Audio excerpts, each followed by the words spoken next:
welcome back. It is another Friday. Chat with Paul and Mal on a Friday afternoon. How are you, mate? Good, good. Yeah. Friday, always good on a Friday. How are you? How was the event last night, Ecom Nation event? It was fantastic. So we put on the Ecom Nation and Akendo put on the first Adelaide Shopify meetup, and I got to say it was amazing. It was amazing to be able to put on an event like that and bring together the Adelaide e-commerce community. Although most people think I live in Sydney, I actually live in Adelaide, and so often you miss out on these events. Like all these events tend to be in like Melbourne, Sydney, Brisbane, where like the likes of Shopify and Klaviyo, Yotpo, all those brands put the events on there. So those communities are really tight knit. So I feel like I know the Sydney e-commerce community better than I know the Adelaide e-commerce community. Mm. And so many people said to me, just like I can't believe how many people there are in e-commerce. And I'm like, this is probably only a fraction of them. We had about 60 people filling a room. It was just an amazing energy, amazing vibe. We had Hannah from Shopify came down and spoke. Dale from Golf Gods was our merchant speaker. Then obviously Scott and I spoke. Scott from Makendo and I spoke. But it was a great event. More than anything else, just getting that energy, feeling that buzz, that sense of community of people who are kind of like wanting to learn and share with each other to help lift all boats and help us all grow through this time which we're in, right? But it was fantastic. Love it. Well, let us know where we should do the next one because they're always good. So I think we should do more of them. Absolutely. Well, we're going to do another one in Adelaide. So I think now that's going to be a quarterly series. But I hear through the grapevine that there might be an e-commerce event coming up, Ecom Nation event coming up in Sydney in a few months' time, which is really exciting. Okay. Well, I Yeah. should be at that one. Yeah. Well, I reckon you should probably know about that one, Paul. Yeah. But actually, speaking of events, online retailers coming up only in a matter of weeks. That's pretty exciting. Another big date in our couple of days in the calendar. Yep. And we'll be there. We'll be hosting the podcast from the showroom floor, from the exhibit floor. So are we there both days, Mel? We are there both days. I don't know how we're going to do it, whether we're going to do like one day each or tag team throughout the day. No, Unsure. we'll just work it out. We'll wing it. And then Just I like we think do every Friday. yeah, and we might have some drinks there before the Aureas or something. So just hang about Ecom Nation Mm. and see what we're up to. Yeah, and also the anniversary of your very big day, which it still puts a smile on my face when I think about last year at the Aureas, your industry recognition award, Mm. and now it's going to Yeah, be your well, chance to hand the baton over to the next winner. yeah. Maybe I won't let it go. No, it's mine. That could actually be kind of funny. Yeah, I'm looking forward to that very much. To see, I had a look at the nominees, and Nominees, it's yeah. looking great. So it's online retail's gonna be great. Can't Mm. wait. Yeah. Is it like the like a sports championship, where like the trophy passes on and then you need to give it to the next person, or do you I actually hope get yours not. to like keep? I hope not because it's not in great condition. Um, That's what happens when and you have three kids. and it's not gold. So Yeah. I hope that they could do another one. Fantastic. Now this week, I read on LinkedIn, Peter Lee, a gentleman who I follow on LinkedIn, posted a very provocative post just about in terms of products. I know this is an area which you and I talk about a lot. I know you're very passionate about it. He posted something which, in a nutshell, said that single product brands can't survive, in this economy. And something's really got me thinking, going like, John, do you need to expand? Like, why do you always need to expand, into new product categories and things like that? Why can't you be successful in a single product category? And I know you've got a lot of views on this, so I just thought this might be a good one for us to discuss this week. This is a great one. This might be our best one yet. This might be our best one yet. And I saw that comment and it pricked up my ears. And I didn't comment because I wanted to save it for this, but also because there's no black and white answer here, in my opinion. And so if we were writing a caption for this video and putting it out on LinkedIn, it would be, "Can you survive with one product?" And I'm certain we would get lots of people click on that because it's something that pops up time and time again. Now, you said to me before that before we started recording that I know you think dropping product is key, and I do. And I'm going to qualify that by saying that I've seen some great small 1, 2, 3, 4, 5 product narrow SKU range businesses work, but rarely. That not as often as brands with multiple SKUs. So in my experience, there's brands that I've worked with like Riff Raff and Co. that only does a very small number of gifts, but the community loves them. They work. I've got them for my kids, and that's a great business doing plenty of revenue. Sometimes I'm deliberately facetious when I speak about this because I want to challenge not just this, but a lot of things, because I want to challenge the way that people think. And I do that by saying, if I work with a brand, particularly when you see a startup, but if I work with a brand who's not growing and I can see that the product is okay, it's ticking along and so on. And this does happen a lot in apparel and fashion. Fashion is, cyclical. So you need to drop product in fashion. So that's the first thing. Like you need to drop product in fashion, unless you're doing Spanx or something. Yeah, like like Spanx just like I have the one product and that's it. Yeah, so that's fine. And that's the exception to the rule. And there are always exceptions to the rule. However, for me, it's inconceivable to think that I'm a t-shirt brand, and I say this because a t-shirt brand spoke to me a couple of weeks ago, and my advice before I even saw the product or brand or anything, chatting over the phone. Look, if you come to me and you tell me you've got 6 t-shirts, pack it up and take it home. I said, so what have you got? And he goes, 6 t-shirts. And I was like, oh, forget about it. Like it's too hard. And they're like, okay, so what does your t-shirt do? Does it, and I gave this example. So, it's really cool and it's good price. Forget it. Does it dry quicker? Can you wear it in the shower and then it dries in 5 minutes? What does it do? Does it package up into something that small? And there was nothing. Now, if it had that something, for sure, problem solved, one product. But I just see too often businesses say, I've got 12 products I've launched. Why isn't it working? And I come back to this analogy. If I go into my favorite store, right, looking for jeans, and I go in and I'm open-minded, I'll walk in, I want to see a few different things. And I'm like, there's 6 styles there, right? Or 6 shoes, or 6 hats, or 6 jackets, or 6 sets of ski boots, whatever they are. And I'm like, there's a slim chance I might find something that I'll purchase. If I go back into that store a month later, or the store next to it, and there's 50 or 60 there, simply it increases my chance of purchase. That is the law. That's the law of averages. Like that I see more, therefore I'm more likely to buy. Now, I will definitely say single products can work. You gave a great example that I'll let you dwell on in a minute, and I'll give the Riff Raff example. And there are plenty of great products. And in my course and stuff, I always talk about find a great idea. For the love of God, find a great idea.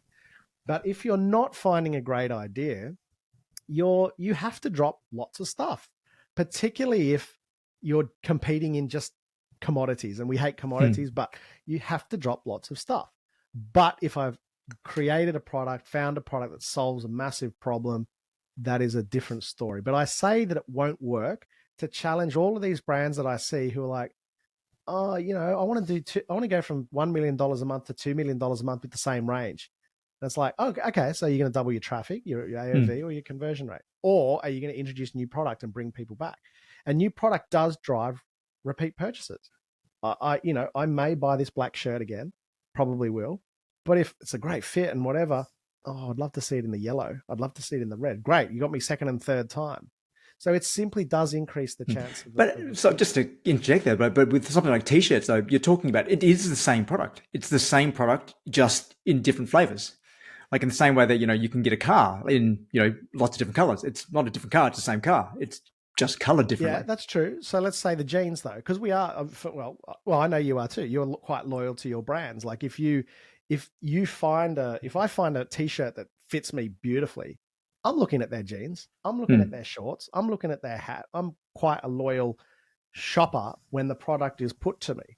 And that's I think the point is to try and challenge retail. It's not to say you've got to drop product every month, although I think most brands do to stay relevant and so on, particularly in apparel. And I'm not just talking about apparel here. I'm talking about lots of different furniture and lots of different spaces. But every business is different. If you create a great alcoholic beverage, well, that's great because they'll drink it, they'll end it, bottle of wine, finish it, they'll order it again, they'll finish it, order again. So there are always exceptions to the rule. But when I say it's almost impossible for the majority of online businesses to say, here's 6 t-shirts, here's 6 generic products, make me $1 million a month. There's just nothing special about the product. There's nothing special. And the 99.9% of the online businesses out there don't have special product.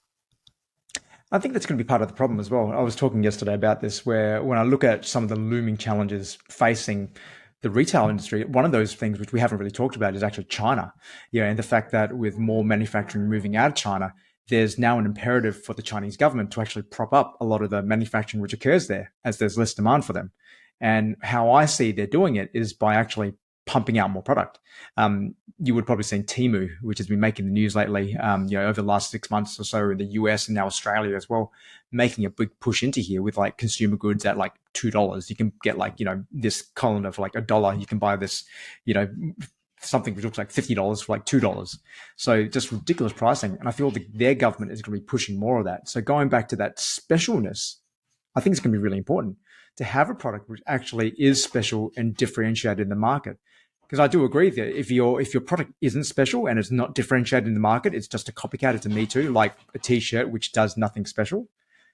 It's just gonna, it's just gonna be there. There's no one, you can't be great at that thing because it's fundamentally not great, right? Unless you build a brand and a story around it and people just want that thing.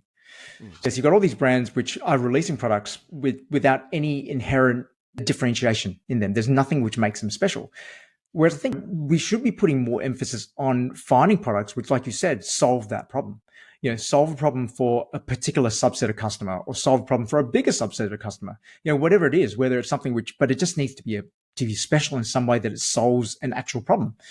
I think if you do that, you can be successful by focusing on just a single product. And the example which I talked to you about before was Theragun. So Theragun, they do massage guns, right? They do massage guns in lots of different shapes and sizes. There's like a big one, there's a little one, there's like a pro one, there's an elite one, all these different things. But fundamentally, it's the exact same massage gun, just with like a different handle, to it. They do $500 million in revenue a year. That's pretty good for essentially selling the exact same product. That, first of all, that's also a hell of a lot of massage guns out in the market. So you've got them an example. Spanx, like you mentioned before, again, they do, supportive, compressive, shaping tights. So they just do one product and different variations of that product. And yes, they've expanded out into a few other things, but really that's the main thing which they do.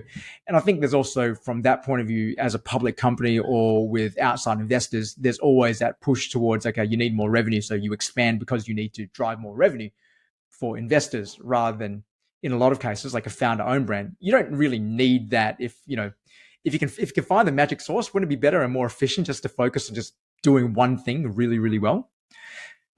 And like Warby Parker, they just do glasses, and they did about $500 million in revenue last year. Yeah. And I think, and there's plenty of those examples. I mean, iPhone is, if this was just iPhone was a company by itself, they would be, absolutely fine. And I think the point is, like, it's very hard to find that product, and a lot of people don't want to. And we're working on a single product that we think will work at the moment. And so I certainly believe you can, but it's taken us 3 years, probably longer than it should. I think that's probably more on us than anything else. yeah. Well, but there's a lot of R&D and investment and dollars that go into it. And people don't want to just dollars into the R&D, not just dollars into the stock. And a lot of people don't want to take the time, and you see it with startups. In my experience, 9 out of 10 startups fail because they just rush the product. It's straight off Alibaba and it's on there. And Alibaba's fine, by the way. There's a lot of good businesses that still buy off Alibaba. But it's like, again, I come back to the 6 T-shirts. Oh, please, don't come to me with 3 bags and say, oh, they're pretty cool, aren't they? I found them on Alibaba and here we go. Or the other thing is, it's up to the business, right? So if I'm running a business that sells something, and I've got a small product range, but I'm making $400,000 a month, and I've been doing that for a year, and I'm happy doing that, no problem. Of course, you probably even grow a little bit as e-commerce grows. That's good, no problem. But typically, we're talking about people who want to grow. They want to go, Mal, what's the next stage for us? We want to get to that next level. So you look around and you're like, okay. Put a wish list on and little online thing, or you're like, okay, how do we increase our total addressable market? And that's also the key: is product extension, category extension, category expansion. Find the customer that likes the sunglasses, and then move into the customer that likes the shoes. So it's also about expanding the total addressable market. It's not just all about LTV, although that does play a part, in my opinion. Bringing new products in drives LTV, but it is also about saying, well, we've got a pool of customers like this, but I would like a pool of customers like this, because not everybody will like your product. And that's fine for your $400,000 a month if you're happy there. But if you want to get to $1 million a month, then there's probably a good chance you'll have to up the ante on your product. Or be incredibly innovative. And I think, going back to, you were just talking about Alibaba, you need to, I think there's not enough innovation which goes on. And because it is expensive, there are a lot of barriers to that. So maybe the point is that, yes, if you want a brand where you're just going to have to keep going back to the well and just developing new stuff and just getting it out to market to grow, then maybe that's, you need to go down that path. But if you innovate though, like maybe if you invest that time into innovating, into whether it's a massage gun and finding new ways to make an even better massage gun, or even Dyson. Dyson actually, they have expanded, but fundamentally at their core, everything is built around the exact same technology. The same vacuum technology drives like 90% of what Dyson do. They just got a lot of different vacuums, and now they're doing like air purifiers and things like that. Similar thing as well, where they just innovate really, really deeply in one particular category. It's not like they've released like, a Dyson car or a Dyson bag or apparel or things like that. I guess the other thing we can think about as well is, in terms of product expansion as well, how do you make sure that it stays relevant to your customer? In marketing and branding, we have this concept of brand elasticity, where it's how far you can stretch a brand with new products and things like that before it stops making sense. So with if let's say you're selling activewear, you're selling activewear, and then you want to release supplements. It makes sense. They're both in the same market. They're both in fitness. So someone buys activewear for you, they like your activewear, they might like your supplements as well. Muscle Nation, great example of that. But if I do activewear and I suddenly decide to release a motorcycle, that's probably not going to work because I have no history or heritage in that area. My brand isn't elastic enough to stretch to the motorcycle. Even if it is a great motorcycle, customers probably aren't going to follow because that's not how they see us as well. So even when considering which product to expand into, I feel you also do need to put some constraints around it as well. It's not just like throwing stuff at the wall and just grabbing things off Alibaba or things like that, but actually being more thoughtful in terms of what products you can logically expand into, where your customers can look at it and go, that makes sense that you're also selling that. Yeah, totally agree. It's got to be a natural progression. And I like to think of categories as occasions. And like, let's say we're doing bags, for example, and we're sort of doing a backpack. And then, as you say, it would make no sense to expand into t-shirts because there's just no natural progression there. But if we were a bag company, then my thoughts go to, what are the other occasions? What are the other motivations? And I always think about this. What do I type into Google to find this product? As in like bags to travel. Okay, so travel's my niche. And so I tend to push brands to expand into niches that are still relevant to their audience. Like, yeah, I've got your bag for work, but there's other occasions outside of work, like there's weekender. So I want the weekend bag. So it has to be that natural progression into categories. But I think the key is what you said, it's innovation. And innovation is rare these days in e-commerce. Like I think it's the other saying that I've developed is, when brands say like, oh, I've got 30 products on the site and I'm doing 200 grand a month, but I want to be doing 500. I just want to sell more. And I'm like, yeah, we all want to sell more, but your conversion rate's 3%. You're doing all right there, and your traffic's pretty good, and your MER's decent. So where's it coming from? And like, yeah, but we just got to sell more, Mal. We've got to sell more. And as a marketer, you would have heard this many times over these. We just need more, Mal. We need more with less. Like, just get us more. And you're like, yeah, you're not going to make $1 million a month from this current product range. Why not? I want to be 6'3", but I'm not. It just won't happen. I can't tell you why not. It's just not going to happen. You would have to double or triple your traffic or your conversion rate or whatever. So I think it's just brands need to move super quick, particularly if you're anywhere in the apparel or accessories or anything like that. Or if you're at startup level or you're thinking about your next product, Joolca is a great example, Joolca. It's all about innovation. Those guys will never need 100 SKUs because they are always innovating. They have product engineers on the team and they are creating cool shit, and they will never fail doing that, because they put so much into like, what's the next thing someone needs when they're outdoors. They found that niche, and they're you know what, they're a problem solver. They're just a problem solving business. And I think, and that's like what I say in my course and stuff. When you're thinking about a product, I don't think about what looks good. I think about what problem does this solve, and that can go in fashion as well. Like Spanx is a great example. It's a problem solving problem. The massage gun, it's a problem solving product. So I really think there needs to be more innovation around products that solve problems. They don't need to be rocket ships that fly us to the moon. They could be little things that help massage your shoulder when nobody else can, or whatever. But I agree. Innovation is the key. If you can innovate a product that solves a problem, e-commerce becomes so much easier. So much easier. So I think, in a nutshell, I think, what, if I can summarize, I think what you're saying there is that, that innovation, you can kind of go one or two paths. If you want a sustainable business, it's to either create innovation and have innovative products, or it's to, from my view, create a great brand which has a moat around it. Because either one or two ways, you're going to build a moat. Otherwise, you're going to be in this constant cycle of just like bringing stuff out and to sell it, and eventually selling it at like 40% off just to be able to make ends meet, to move on and do it again for the next product. Yeah. And the other thing is like, and this is my conspiracy theory around Apple phones, but hear me out. So the other thing is like, if you develop a great product, like I've created this screwdriver. I haven't, but it's the world's best screwdriver. It will never break. And it's like got something about it, whatever. And it's so good. It never breaks. And you buy it off me. Oh, thanks, Mal. I will never see you again. My quality is building a rod for my own back. So if you've got a great quality product with a small range, your customers don't need to come back. And that's why iPhone keep breaking my phone every year. Well, it's planned obsolescence. But that's just technology. It's Moore's law. Planned obsolescence. Exactly so to get people to buy again.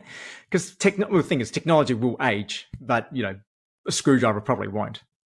Yeah, but that's where product expansions come to it. If you do make the greatest screwdriver, then make the best spanner.